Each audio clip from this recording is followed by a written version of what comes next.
Oke, assalamualaikum warahmatullahi wabarakatuh. Selamat pagi, salam jasmirah.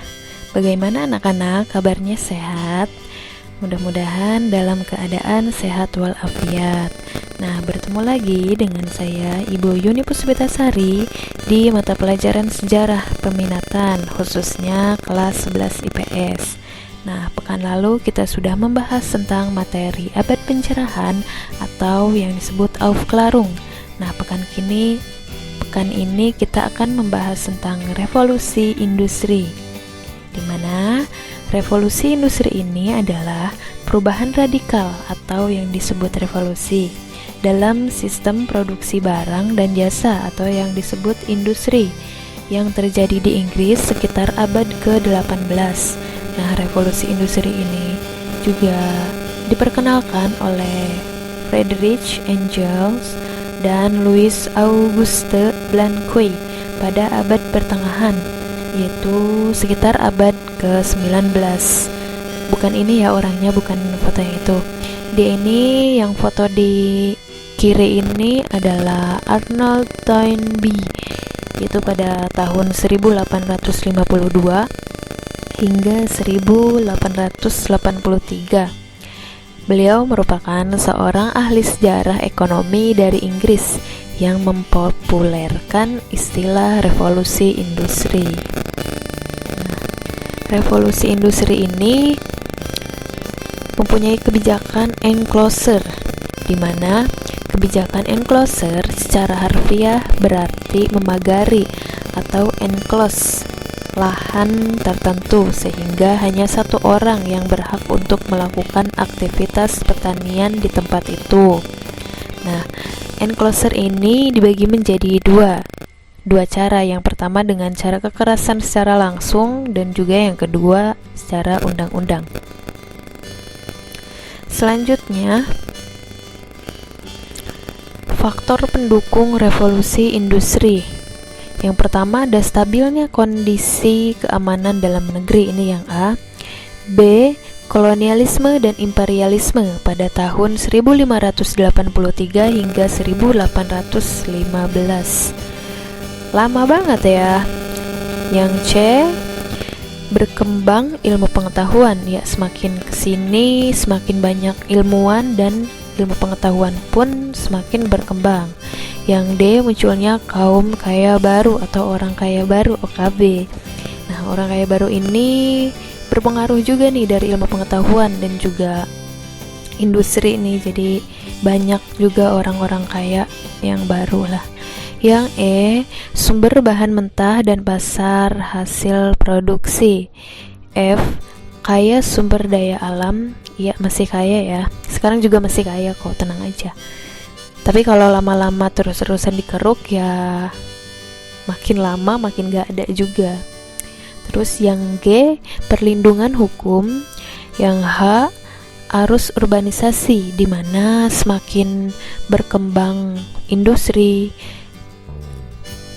semakin berkembang ilmu pengetahuan dan teknologi juga berpengaruh terhadap arus urbanisasi, di mana masyarakat banyak yang berpindah dari satu tempat ke tempat lain, begitu juga sebaliknya, itu arus urbanisasi.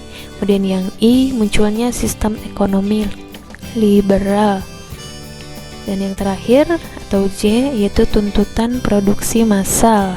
Produksi massal, nah dari sini nih tuntutan produksi massal, semakin banyak masyarakat di dalam suatu lingkungan akibat dari proses arus urbanisasi, kemudian masyarakatnya pun banyak dong. Nah, tuntutan produksi juga semakin bertambah, jadi massal seperti itu.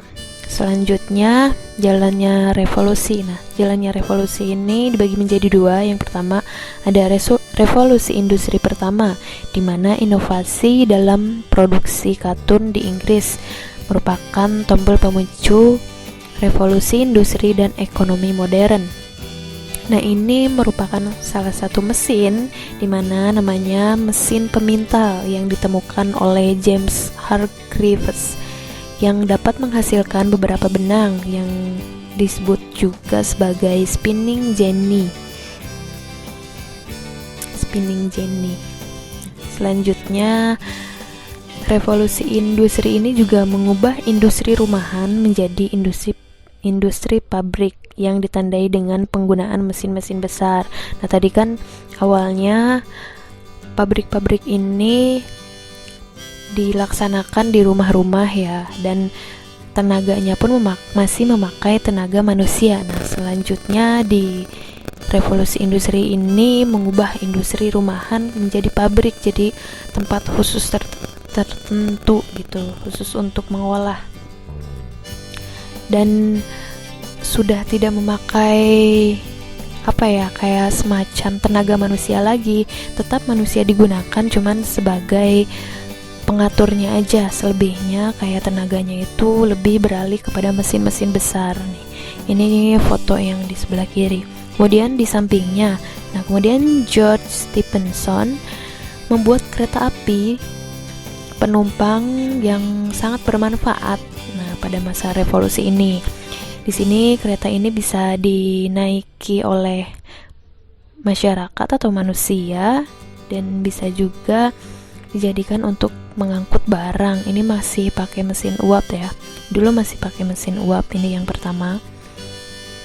Nah, selanjutnya revolusi industri yang kedua, di mana terdapat perbedaan antara revolusi industri tahap pertama dan juga revolusi industri tahap kedua. Nih, ini ada beberapa perbedaannya. Yang A, baja menggantikan besi sebagai bahan industri pokok. Yang B, penggantian batu arang dengan gas dan minyak serta penggunaan listrik. Jadi udah semakin modern lah yang revolusi industri kedua ini. Terus selanjutnya perkembangan mesin otomatis. Jadi tinggal di klik atau tinggal dipencet udah langsung jalan gitu. Selanjutnya spesialisasi buruh. Ya, buruh semakin dispesialkan ya. Terus selanjutnya perubahan radikal dalam transportasi dan komunikasi. Nah, transportasi dan komunikasi juga semakin berkembang nih. Transportasi tadi kereta api masih pakai mesin uap, kemudian beralih menjadi kereta mesin, sekarang KRL ya kalau sekarang. Nah, sedangkan komunikasi juga semakin berkembang tentunya. Terus selanjutnya pertumbuhan bentuk-bentuk baru organisasi kapitalis. Wah, semakin banyak ya organisasi kapitalis. Hanya kapitalisnya aja sekarang udah ada organisasinya gitu yang melindungi kapitalis tersebut. Selanjutnya yang terakhir, meluasnya industrialisasi ke Eropa Tengah dan Timur, bahkan sampai ke Timur jauh gitu. Semakin berkembang dan semakin bersebar jauh ya dari dampaknya ini. Selanjutnya ada dampaknya. Nah, dampak revolusi industri bagi Eropa dalam bidang ekonomi antara lain munculnya industri-industri besar, kapitalisme kemudian berkembang, dan industri kecil mati. Itu yang disayangkan ya, industri kecilnya yang mati. Yang kaya semakin kaya, yang miskin malah mati. Ya ampun. Nah, dalam bidang sosial, arus urbanisasi semakin tinggi, lahirnya kelas buruh, munculnya revolusi sosial, dan terjadi polusi di banyak tempat. Ini dampaknya ya. Kemudian dalam bidang politik, dampaknya itu munculnya paham sosialisme, kemudian munculnya partai politik, dan timbulnya imperialisme modern. Ini dampak-dampaknya dari revolusi industri. Nah, selain itu, tadi kan dampak-dampak secara keseluruhan ya. Nah, ini dampak di Indonesia dari segi ekonomi, sosial, budaya, dan politik. Yang pertama, mengenal teknologi berbasis mesin. Yap, tentu. Itu udah pasti ya, kita sudah mengenal teknologi mesin dari zaman kapan ya? Sudah lama lah tentunya. Terus selanjutnya kenalnya paham liberalisme. Ya, paham liberalisme juga sudah lama di Indonesia ini. Kemudian dilaksanakannya kebijakan pintu terbuka. Nah, pintu terbuka ini merupakan sistem pemerintah yang berasal dari luar negeri seperti Amerika Serikat yang membuka pintu perdagangan atau jalur perdagangan dengan negara lain seperti Tiongkok seperti itu. Nah, selanjutnya yang terakhir ada politik etis yang menjadi ajang eksploitasi baru Belanda terhadap rakyat Indonesia. Nah, politik etis ini adalah politik balas budi ya. Jadi Belanda balas budi terhadap Indonesia dalam berbentuk moral, karena dahulu udah pernah ngejajah gitu. Udah pernah menjajah, terus melaksanakan sistem tanam paksa, dan banyak masyarakat atau pribumi yang merasa terbebani dan tentunya pasti dirugikan ya, secara fisik maupun secara keuangan gitu. Karena memang dalam politik etis ini dulu tanam paksa memang dipaksa untuk bertanam, cuman memang kebijakannya ini bagus, tapi pelaksanaannya kurang tepat gitu, pelaksanaannya menyeleweng. Nanti kita bahas deh soal politik etis di pertemuan selanjutnya. Oke, mungkin pertemuan kali ini dari materi revolusi industri sudah cukup sekian. Nah, udah selesai ya, kurang lebihnya mohon maaf. Wabillahi taufiq wal hidayah. Wassalamualaikum warahmatullahi wabarakatuh.